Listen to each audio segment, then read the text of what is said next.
Всем привет! Сегодня будем готовить болоньезе. Все очень легко и просто.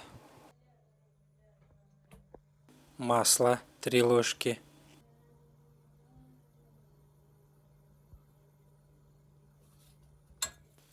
Добавляем фарш говяжий.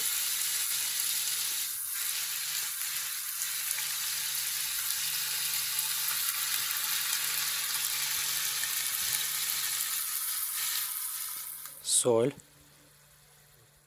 Перец красный. Перец черный. Укроп. Петрушка. Также добавляем лук. И закрываем крышку. Добавляем воду. В кастрюле лавровый лист. Соль пол-ложки.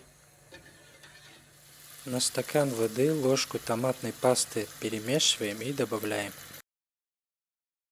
И добавляем макароны до готовности 10-15 минут.